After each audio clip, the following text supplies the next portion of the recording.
રોજ રોજ મંદિરે જઈએ ને તો માન વધી જાય. આ મહત્વનું છે.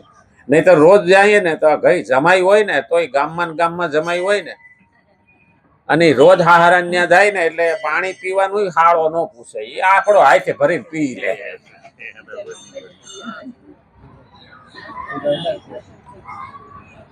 હા, તું નવરાત્રીમાં નો સુધરો, હવે મહાશિવરાત્રીમાં તો સુધરી.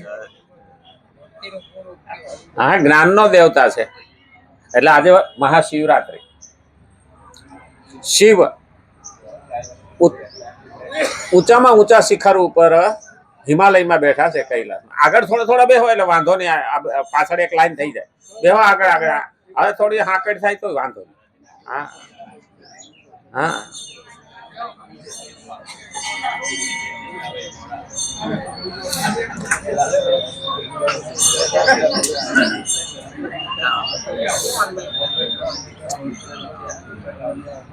આપણે હરખા ગોઠવામાં સમય થઈ જાય. ભાદરવા મહિનામાં નહીં થતું? હા, બહુ ગરમી થાય ને એટલે બિસ્તરો લઈને ધાબે જાય. બફારો થાય ને એટલે ધાબે જાય. હવે ધાબે હોઈએ ને ત્યાં સાટા આવે એટલે હકેલીને બિસ્તરો પાછો લેતા આવે. હેઠે આવીએ ને પાછો બફારો થાય, સાટા બંધ થઈ જાય, પાછા ધાબે જાય. અને માંડ હજી ઊંઘ આવવાનું થાય ને ત્યાં સાટા આવે. એટલે પછી રાત આખી ધાબે જવાનું ને હેઠું આવવાનું, ધાબે જવાનું, સુવાનું રહી જાય. એમ આપણે છે ને વાં ગોઠવાનું એમાં રહેવું ને તો સાંભળવાનું રહી જાય. મહત્વનું છે. આજે શિવરાત્રી છે. ભોળાનાથને આજે આપણે પગે લાગી ગયા.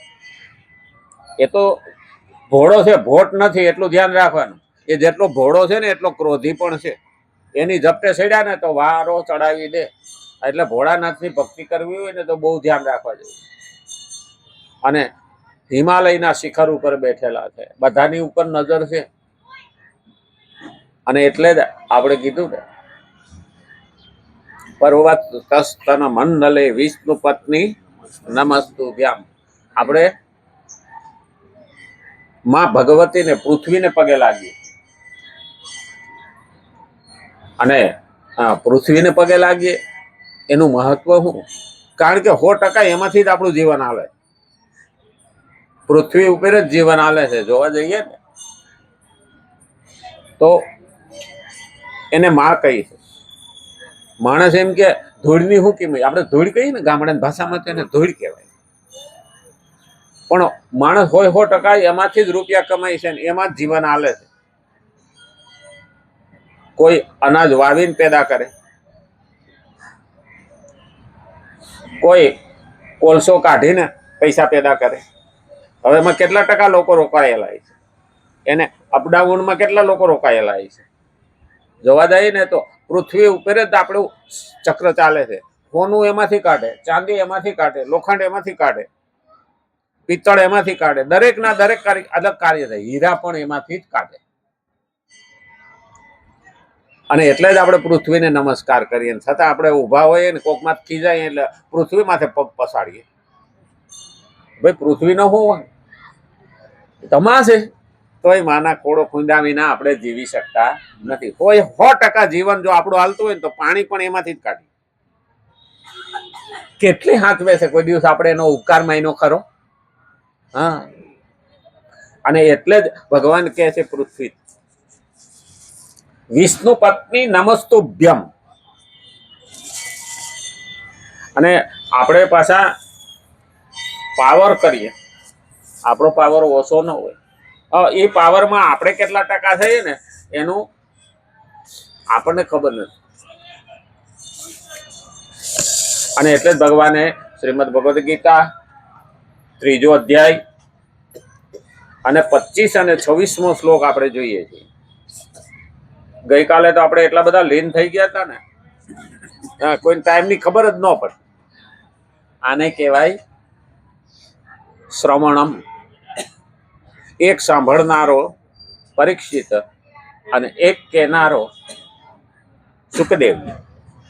સુખદેવજી જેવા વક્તા નહીં અને પરીક્ષિત જેવા સાંભળવા વાળા.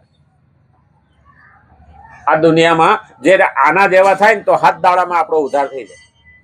કારણ કે સાંભળવું ને એમાં પણ મન, બુદ્ધિ, ચિત્ત અને આત્મા બધું અંદર રોકાયેલું હોવું. પછી તો નહીતર આપણે સાંભળવા ખાતર સાંભળીએ છીએ. એટલે 20મા શ્લોકમાં તો લોક સંગ્રહ મેં વાપી સંપસ્યન કહીને પછી 21મા શ્લોકમાં જેની વ્યાખ્યા કરવામાં આવી તેને અહીં લોક સંગ્રહ ચિકીર્ષુ આ પદ વડે કહેવામાં આવ્યું છે. શ્રેષ્ઠ મનુષ્ય આસક્તિ રહિત વિદ્વાનના બધા જ આચરણો સ્વાભાવિક યજ્ઞને માટે મર્યાદા સુરક્ષિત રાખવાને માટે હોય છે. મર્યાદા સુરક્ષિત રાખવાને માટે ખરેખર તો મર્યાદા જ રાખવી પડે, એને સુરક્ષિત રાખવી પડે. આજે માણસ મર્યાદાને મેલી દીધી, કોઈને મર્યાદામાં રહેવું નથી. અને મર્યાદા ગઈ ને, અમારે કાઠિયાવાડમાં ઘટના બનેલી. મેર કોમ કે પોરબંદર બાજુ આહિર અને મેર, જોકે એ યદુવંશની અંદર જ ભાઈઓમાં આવે છે. તો નણંદ ભોજાઈ પાણી ભરવા ગયા કુવા ઉપર. ગામડામાં તો કુવા ઉપર પેલા પાણી ભરતા. એટલે વહુ લાજ કાઢે અને દીકરીને તો લાજ કાઢવાની હોય નહીં. એટલે પાણી ભરીને આવ્યો એટલે માજીએ પૂછ્યું કે તાર બાપા ચોરે બેઠા હતા? એટલે છોકરી કે મને ખબર નહીં, કારણ કે દીકરી છે એ હેઠું ગાલીને જ આયલી જતી.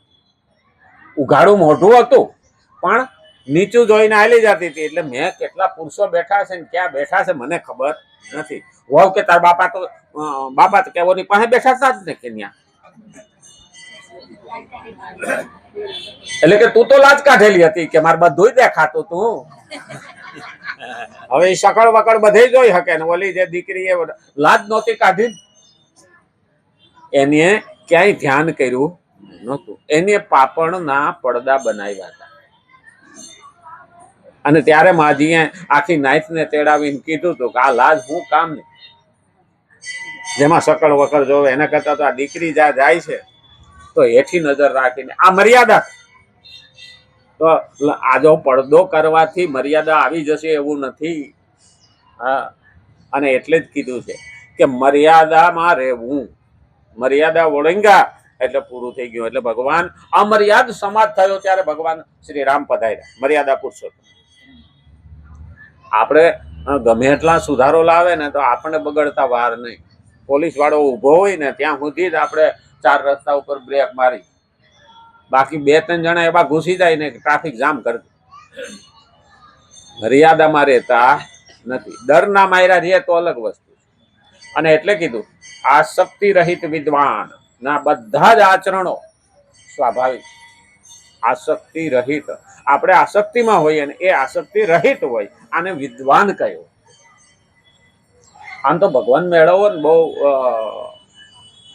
અઘરું નથી. ભગવાનને મેળવવા ને બહુ અઘરું નથી.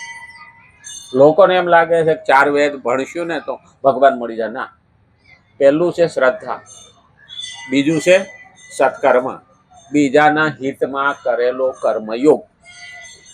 આમાં સતત માણસ રોકાયેલો હોય ને તો સબરીને જ્યાં ભગવાન આવે એમ આપણે ક્યાંય આવે. પણ આપણે એ કરીએ છીએ ખરા? મને કંઈક મળે એટલે હું કરું, નહીં ઘણા તો આપણે પૂછીએ મંદિર આ કેમ નથી આવતા, ત્યાં શું મળે? હવે એને બધું મળે એ જ વાત કરે છે. તો કૂતરાને સવારે રોટલો ગોતવા જ નીકળે અને પંખીડા પણ રોટલો ગોતવા જ નીકળે. કાંઈ ન મળે છતાં હું ભગવાન તારી પાસે આવું ને એને કહેવાય. અને એટલે જ આપણને આ તહેવારો આપ્યા છે.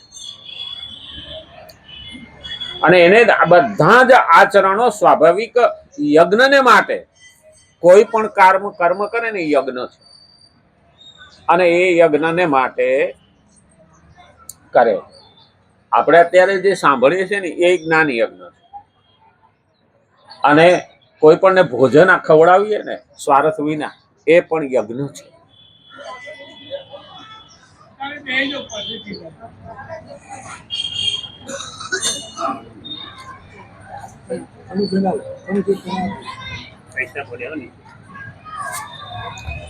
યજ્ઞને માટે મર્યાદા સુરક્ષિત રાખવાને માટે હોય છે. જેવી રીતે ભોગી મનુષ્યની ભોગોમાં મોહિત મનુષ્યની કુટુંબમાં અને લોભી મનુષ્યની ધનમાં રતી હોય. આ ત્રણેય વસ્તુ આપી દીધી.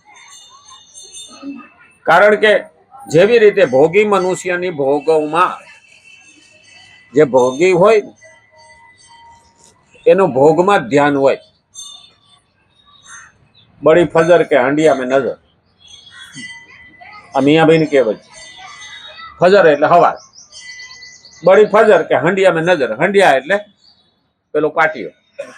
કારણ કે ગરીબી હોય એટલે સાંજે માંડ ખાવા મળ્યું હોય, પછી હવાર મળશે કે નહીં એની નક્કી નહીં. એટલે હવારમાં ઉઠીને પેલો તપેલું જોવે, કઈ વાસી પડ્યું છે તો ખાવ. બડી ફજર હંડિયા મેં નજર. આ ભોગી, એની નજર ભોગમાં જ હોય. આ મળે તે મળે, આવું મળે તેવું મળે, એટલા માટે મળે. આ ભોળાનાથ પાસે આવવાનું કારણ જ આ છે. અમે રૂપિયા વાળા થઈ જાય, લખોપતિ થઈ જાય. લખોપતિ એને કરોડપતિ થવું, કરોડપતિ છે એને અબજોપતિ થવું છે. ભોળાનાથના પગ પકડે. પાર્વતી માએ એક વખત કીધું હતું, તમારા ભક્તો કેવા આવે છે, કેટલા બધા તમારા ભક્તો છે. ભોળાનાથ રાજી નહોતા થતા. તો પાર્વતી માતાએ કીધું, જોવો તો ખરા. ભોળાનાથ કે નાના કે લાઈન લાગેલી છે, કે તો કે નાના કે બધાય કે માગવા આવે છે.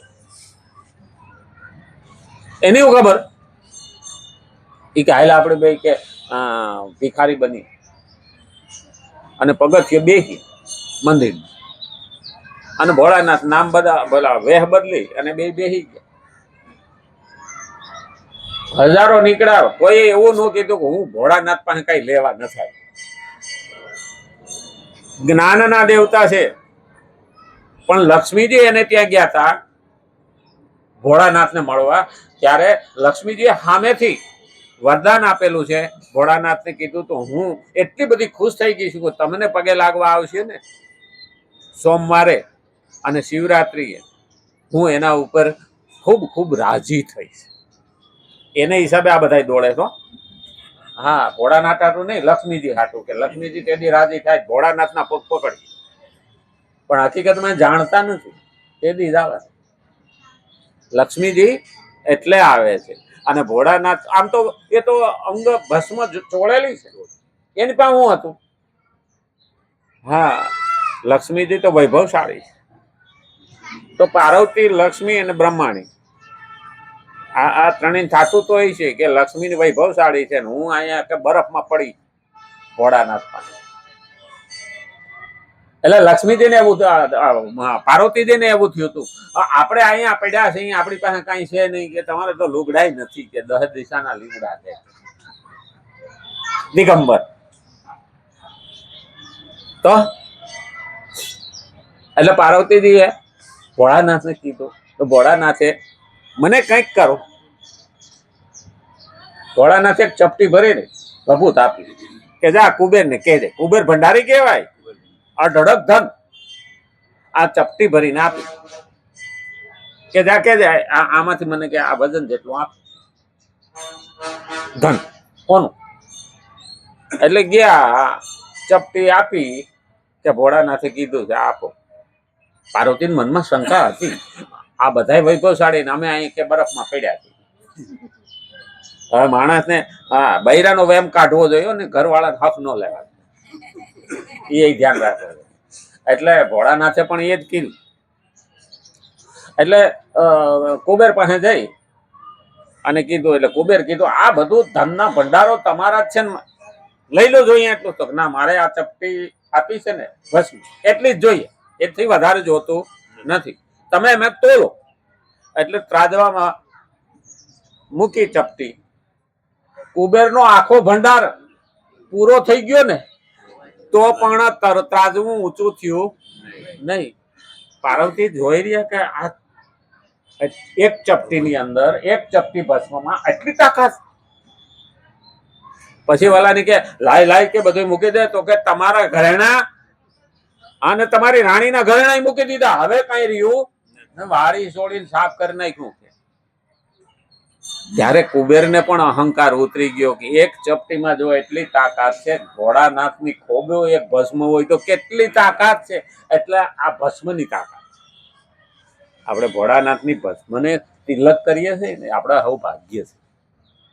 કલ્યાણ, શિવ એટલે કલ્યાણ થાય.